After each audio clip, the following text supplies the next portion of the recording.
attacks us with nuclear weapons, danger will come not just from blast or heat or nearby radiation effect, but also from fallout. Fallout, which may occur miles and miles away from the blast.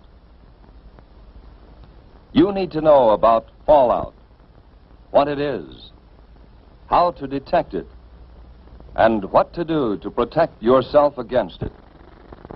Everybody needs to know.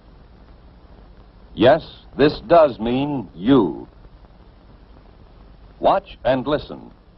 One day, these facts may save your life. What is this fallout, anyhow? Just bits of radioactive fall out of the mushroom cloud of the nuclear explosion and settle on the ground. These bits of matter can be dangerous. You're exposed to some radiation every day, from cosmic rays or other natural sources of radiation. These exposures are too small to hurt you. But when a wartime nuclear explosion occurs, a serious fallout follows.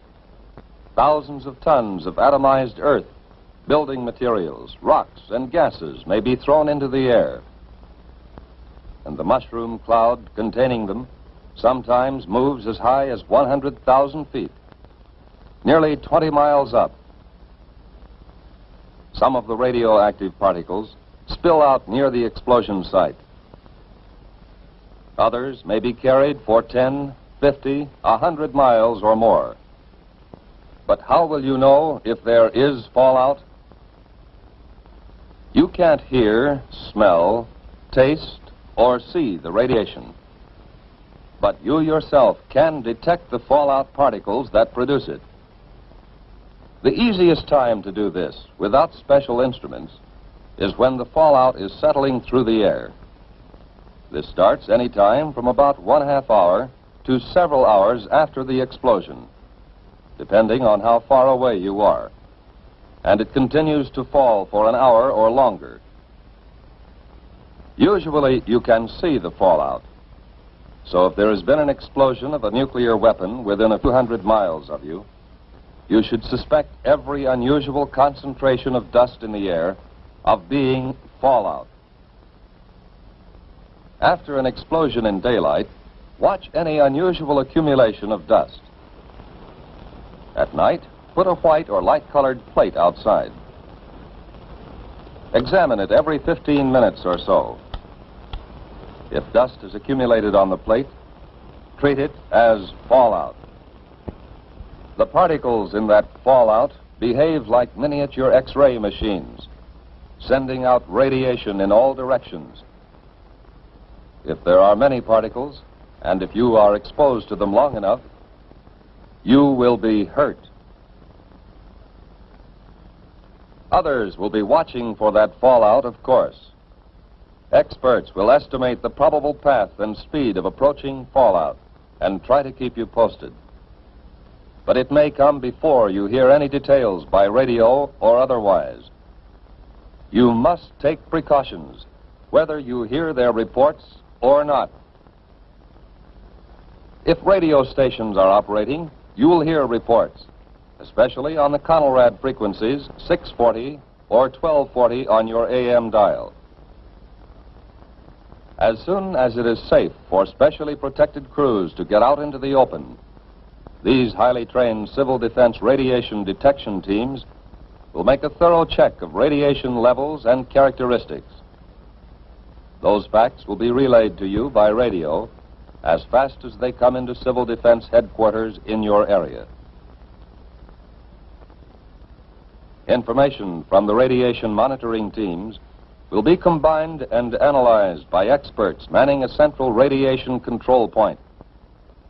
These experts, who know just how fast harmful radiation reduces in force, can predict when it will be safe for people to come out of shelters and resume normal tasks. We have warned that you may have to act before you get any detailed reports. Just what can you do if fallout comes your way? Find the best shelter you can. The more solid substance you can put between yourself and the fallout, the better. But an ordinary frame house with windows closed will give considerable protection. In a house, it's best to get on the floor, away from doors and windows. Or if you can, find a location with additional walls in the center of the building. A basement is even better if the house has one. Large buildings, such as apartment or office buildings, give good protection. The thick, heavy masonry of their walls and floors makes it hard for radiation to get through. Basements, inside rooms, or corridors on the lower floors are safest. The basement of any house or building will become a good improvised shelter if you block the windows with sandbags and place other sandbags on the floor above the shelter area. If you don't have sandbags, thick, solid layers of books, magazines or newspapers, or even a series of file cabinets standing close to each other can cut the radiation danger. In some parts of the country, there are storm cellars or outside vegetable storage cellars. They may be used as shelters from fallout. If you plan to use such a cellar or your basement or any other shelter, stock it with food and supplies. To equip and supply your shelter area, you need some of the same things you might take on a vacation camping trip.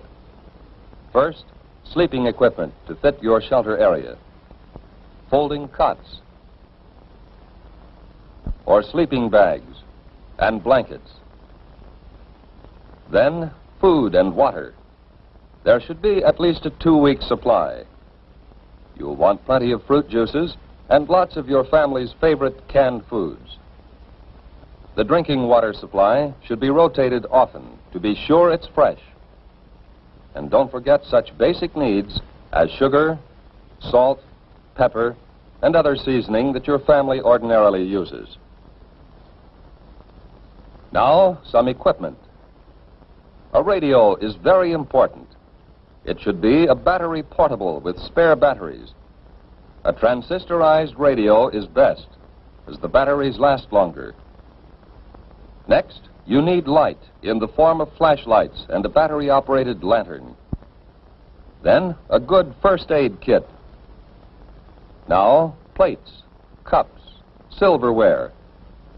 A can opener and a bottle opener are important. Add to these things enough closed containers to take care of garbage and human waste. Especially if there will be children in the shelter, include some books and magazines, paper and pencils, maybe 1 or 2 small, simple games. The best protection of all is the special shelter built according to specifications of your local civil defense organization. This has an air filter to allow ventilation, but keep dust out. And it has at least 3 feet of earth over it. It would be a good idea to go right now to your local civil defense office to secure plans for the type of shelter you want, and then to get busy on construction. Plans are simple, using standard materials. So maybe you can do the job yourself. But all this special shelter talk won't help very much if you are caught way out on the open road. If that happens, keep driving until you see a building, which may be a house or barn, church or school. Drive as close to the building as you can. Then get yourself and your family out of the car and take cover in the building.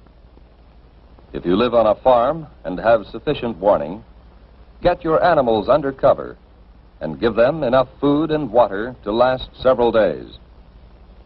And if you can, cover any piles of hay or harvested crops that may be outside.